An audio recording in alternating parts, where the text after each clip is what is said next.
Hey, ladies and gentlemen, this is Carmine Sabia for Explain America, and she's gone. Before we get started, please, of course, make sure that you're liking, sharing, and subscribing at youtube.com/@explainamerica if you're not there already. Another top official with the Trump administration has resigned, and this one is curious to me. So, she's resigned, and she was the head of the IRS, Miss Krause.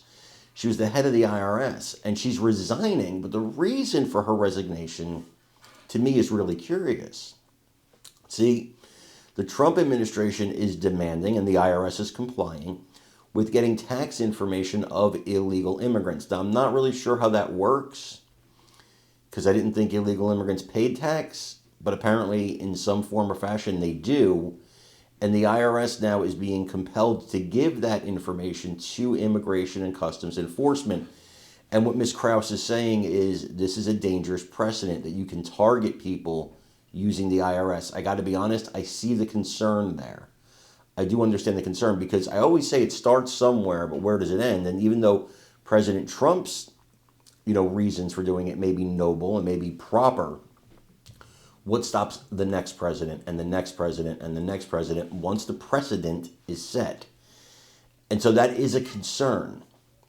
For her to resign over this, she resigned in protest, but she also is taking the buyout that Trump offered, the federal government buyout. It is interesting because another thing is Representative Billy Long, he's supposed to be the head of the IRS. He was nominated to be the head of the IRS. It is now April 9th. And he's still not had his hearing. So this is also very interesting to me. Why has he not had his hearing yet? Let's get him confirmed. Let's get a head of the IRS in there instead of these interim heads. Seems to me that the Senate is kind of dragging its feet on this. I want you to watch this video and let me know what you think in the comments. The country's top auditor is out. The acting IRS Commissioner, Melanie Krause, told her staff today that she is resigning. This is happening in tandem with the agency's resistance to a White House want. Multiple senior career IRS officials said no when they were asked to share sensitive tax data with Homeland Security officials over fears that doing so would break the law. Now, that data deal did eventually get signed, but by the Treasury Secretary. Rachel Lindsay is with us now at the table. Now that Krause is out, Trump will need to appoint his third acting IRS commissioner since being inaugurated. It's pretty amazing, but it also, I think, raises a lot of questions about the privacy of tax data at this point. No, absolutely. It's a dangerous slope. I mean, the IRS exists to collect taxes, to enforce tax laws, and for auditing.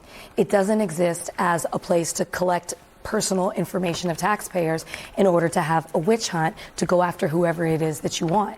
And since the beginning of Trump taking over, the administration taking over, there's been a lot of chaos when it comes to this agency. And so we're continuing to see that fallout as the people that do have the knowledge and do have the experience are currently leaving because of the reported chaos that's there. And the DOJ employees that are coming in demanding access to taxpayers' information when IRS employees who are already there aren't even privy to that type of information.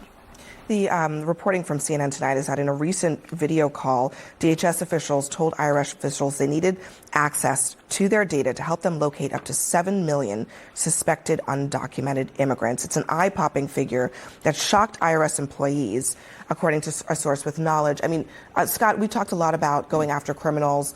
I don't think anybody disagrees with that. 7 million means that they're not just going after criminals. Well, they're going after people who are in the country illegally, right?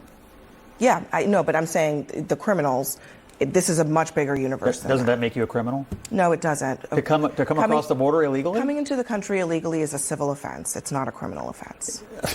Okay, if you come into the country illegally, here's the message. We're going to find you and send you back. I mean, I'm sorry, that's the way it is. And I think the government should pull all the levers at its disposal to find people and pull this off. It's what the American people asked Donald Trump to do. Yes, they should be deporting violent people. Yes, they should be deporting people who committed violent acts before they came here. But at some juncture, if you're going to allow any illegal immigration at all, the message then goes out. Just get here. It'll probably work out for you. That was the last administration. This is a different one. The government, including DHS, by the way, encourages undocumented immigrants to file their taxes so that